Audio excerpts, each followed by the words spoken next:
Faleminderit zoti kryetar. Nderuar qytetar që na ndiqni, sigurisht niveli i debatit në këtë parlament ka rënë shumë. E vërteta është fshehur, vendin e saj e ka zënë paftyrësia.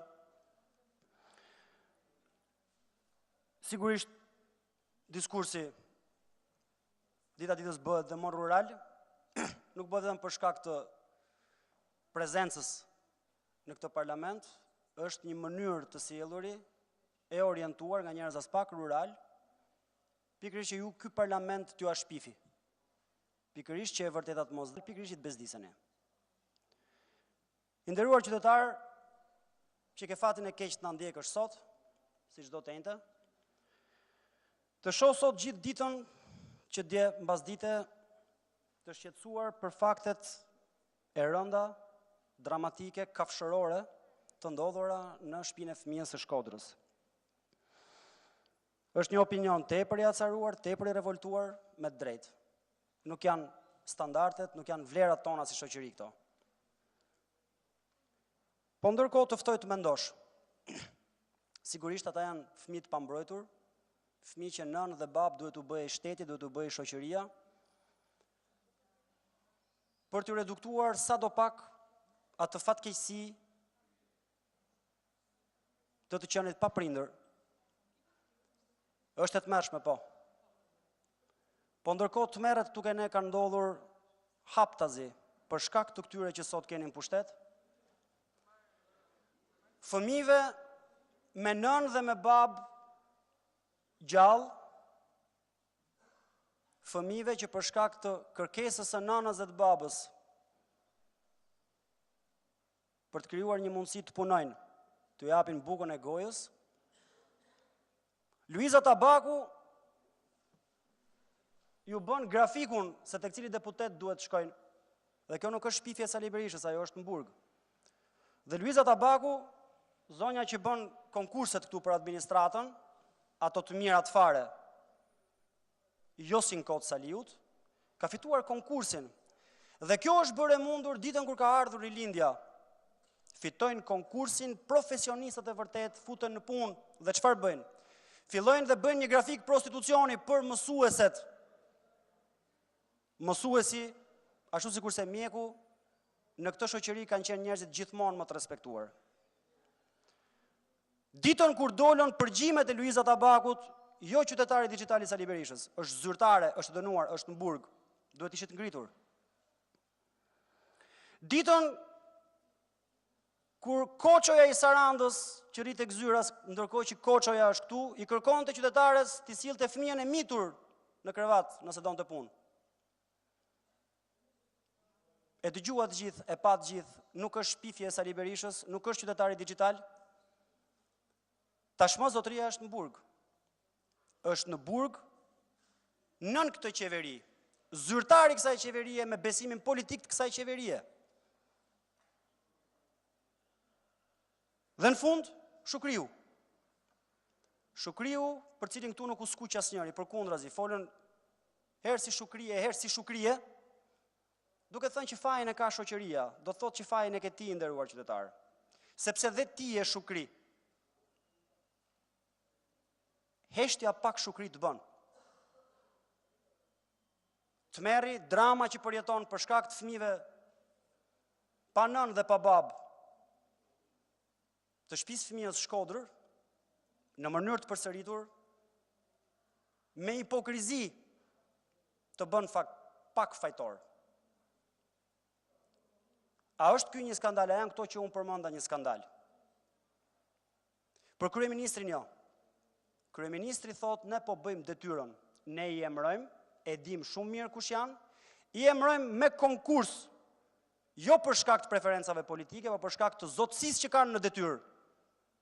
Ju ftojmë t'ju lini në dorë fëmijët, punën, jetën tuaj, dhe në momentin kur na i kapin me pras në duar, gazetat, videot, qytetarët i denoncojnë, ne bëjmë detyrën.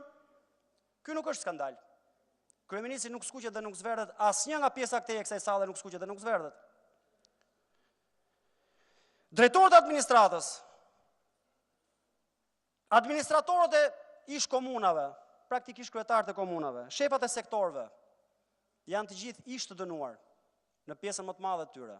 Janë kontingjent kriminal i policisë, janë persona të shpallur në kërkim, janë që të gjithë persona me 2 emra.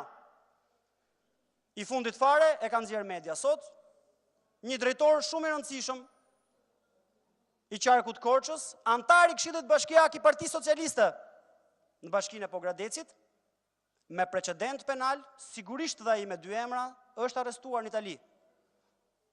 Rrofshim portalet online që e nxjerrin, sepse kjo qeveri nuk ka asnjë reflektim mbi gjën, jo. Rastet i përsëriten çdo ditë, këto nuk janë skandale. Kryeministri vazhdon të thotë, nuk është skandal, ne po bëjmë detyrën, ju duhet jeni të lumtur. Kryeministri në këtë mënyrë po punon për gjeneratën tjetër. Po bën një Shqipëri historike, si kjo që sapo dëgjuat. Dhe nuk është qytetari digital, nuk është Sali Berisha, nuk është opozita. Janë fakte zyrtare, janë prova zyrtare, janë denoncime zyrtare, ti i di mirë i nderuar qytetar. Dhe kjo është vetëm Maja Esbergu dhe ju e dinit që gjithë shumë mirë. Deputetët në parlament, kjo sallë e mbushur gjys për gjys me shukrinj dhe shukrije, sot folën këtu, e patë se me çfarë përgjegjshmërie. Folën shukrisht.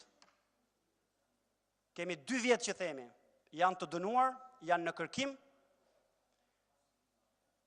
nuk i konsideron se e ka të kriminalizuar grupin parlamentar. Çfarë janë 5 veta në hekur, asgjë. Refuzon të përzërë nga parlamenti, të shporë nga parlamenti, deputetin vrasës tek dyert e komisariatit. Jo. Dhe e dini pse? Jo vetëm për besikrin që ka ndaj tij, po dhe për faktin se lista e tij e Partisë Socialiste ka mbaruar tashmë.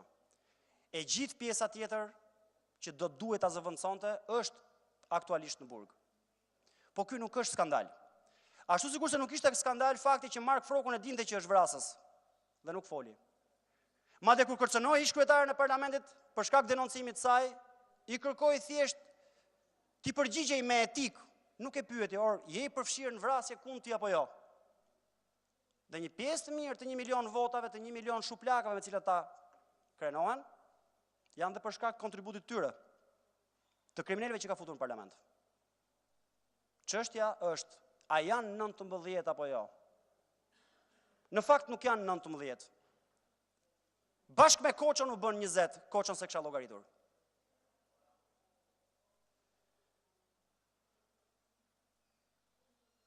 Është historike dhe nuk është as pak skandaloze, këta po bëjnë detyrën. Dhe ti e di mirë i dashur qytetar, që stolin e rezervave e kanë më zi se formacioni që shikoni këtu sot. Është revoltuese, po. Këtu duket sikur në këtë situatë tragjike, çohet Estrada Ballçit dhe ja lë vendin Estradës Vlorës, pastaj çohet prap Estrada Fierit. Për çfarë? Për të bërë sallat fjalësh, ndërkohë që dramën e ke ti. Fëmijët janë tut, abuzimi bëhet mbi ta, bëhet mbi ty, i nderuar qytetar. Dhe këto kjo e quan detyrë. Kjo është detyra që i ka vënë vetes, përputhe vetë me premtimin që dhanë vitin 2013. Informacionet zyrtare. Kur në njerë më mirë nuk kemi qenë me kultivimin e drogës. Autorë nuk kemi. Mundet ndodhë që t'i ikin policisë, po sigurisht. Mund t'i ikin policisë dhe mendoje vetë nderuar qytetar, kur fshati Kardhiq është mbjellë dhe janë asgjësuar, dëshmon ministri i Brendshëm, drejtori i përgjithshëm i policisë, 20.000 rënj bim në mal. 15.000 të tjera në fshatrat e Vlorës, po në mal. Cili do që nga ju që ka bërë, sigurisht ata që jetojnë në fshat po cili do prej jush që ka bërë aksion, e djela e Enverit. E di se çdo të thotë vesh të hapësh 35.000 gropa në mal. Shoku e Enver sa herë bënte, ka 25.000, shpallte plan 5 vjeçar.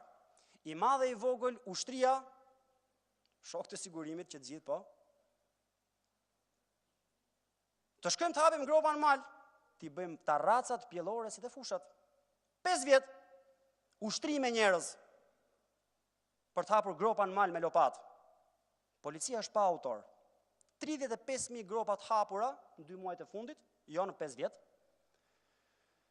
Policia ka shpallur në kërkim, po punon për të gjetur kultivuesit, hapësit e gropave. 35.000 gropa. Autor nuk ka. Drog nuk ka, siç nuk kishte avion që ulej dhe ngrihej në afërsinë e Divjakës. Siç nuk kishte avion dhe mbas Divjakës që ulej dhe ngrihej, siç ende sot nuk ka avion droge.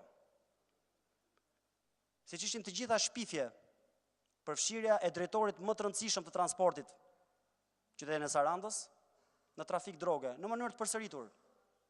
Gënjen CNN-i e ka bler Sali Berisha. Gënjen dhe Interpoli, Europoli, e tha sot zotëria, që punon për gjeneratën tjetër. A është ky një skandal? Jo, nuk është skandal. Ky po bën vetëm detyrën. Detyra e tij është që të vi këtu dhe të ngri sallat, por jo t'i kap. Duhet të largohen pa bërë zhurmë, policia po punon, sikur ndonjëherë më parë, e ristrukturuar, e riorganizuar. Është kjo policia që duam? Mendoj e vetë, nderuar qytetar. Më thoshte para pak një njohuri im, i cili me sa duket sot kishte vendosur të mos ta shihte parlamentin, që ka bërë Nami. Ne ishim që gjithë tu, Nami nuk u bë. Një koleg i yni, që refuzon të jetë Shukri, u qua dhe i tha kryeministit mu në fytyrë, më kanë kërcënuar. Më ka kërcënuar një prej kriminalëve tu. Nuk e mohoi kryeministri, u zbeh dhe e shikonte me bindje që po, të ka kërcënuar, unë e di, do të merresh me të, shko se ta tregon ai. Është pak a shumë drama Arturo Ui, edhe juftoj të rishikni. A ka këtu një tregtar me emrin Huk, po jam unë. Magazja juaj po digjet. Këtë tha sot kryeministri. Këtu Nami nuk u bë, megjithse Nami bëhet çdo ditë, bëhet çdo orë, çdo minutë. Kjo nuk është më qeveri, kjo është skandalëri. Kjo është pedopolitik, kjo është pedofili, kjo është narkotrafik, është gjithçka. Politik nuk është më, qeveri nuk është më. Ky vend, kjo sallë që do duhet të bënte ligje, nuk e ka më të drejtën morale të bëj ligje. Por në fund fare, sa herë ndihet në vështirësi veçanërisht kohët e fundit, krye Shukriu i këtij vendi nxjerr nga një as, thot, ore pse nuk e votoni që sot reformën në drejtësi. Kjo sallë, të nderuar qytetar, për të gjitha ato që thash dhe për mirat të tjera që unë si di, po ju i dini më mirë se unë, nuk e ka më drejtën morale, si ju thash, të bëhet tash të quajtur reformë drejtësi. Sepse kjo sallë këtu është e mbushur plot me kontingjent nga ata që duhet dridheshin nga reforma drejtësi.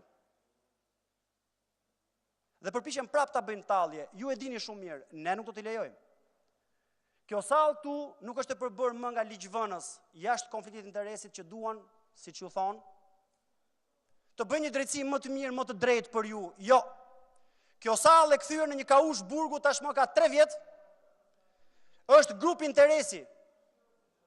Është grup interesi për shkak se është subjekt që do të përvolohet nga reforma në drejtësi. Dhe se kush janë ata, ju po e shihni, sapo ju a shpjegova. Në qoftë se reforma në drejtësi në këtë vend do duhet ta bëjë se s'bën një grup interesi, kjo sallë duhet vendosë gjitha bashkë, grup interesi më i ndershëm se kjo sallë, më pak në konflikt interesi për reformën në drejtësi, është secili prej banorëve, qiraxhinjve, fatkeq, të secilit prej burgjeve të Shqipërisë, veçanërisht të atyre të sigurisë lartë. Ata që janë të pa shpresë, dënuar me dënim kapital, minimalisht 25 vjet. Pse e them këtë? Sepse të paktën disa prej tyre, një pjesë e mirë prej tyre, në një proces gjyqësor kanë shprehur shenja pendese. Në këtë sallë askush nuk po pendohet. Kjo vazhdon të jetë një sallë në konflikt interesi, kjo vazhdon të jetë një sallë që çdo ditë më shumë kthehet, qoftë dhe me heshtjen fajtore të një pjesë të mirë të kolegëve në fundrën e këtij, të jetë një sallë e padenjë. I nderuar qytetar, merr në dorë fatet e tua. Rregullat në një shtet demokratik përbëhen nga ligji. Ligjin e kanë në përkëmbur. Ligjin se kanë më frikë. Qohu dhe merr në dorë fatet e tua. Mos prit më prej këtyre. Ju falenderit.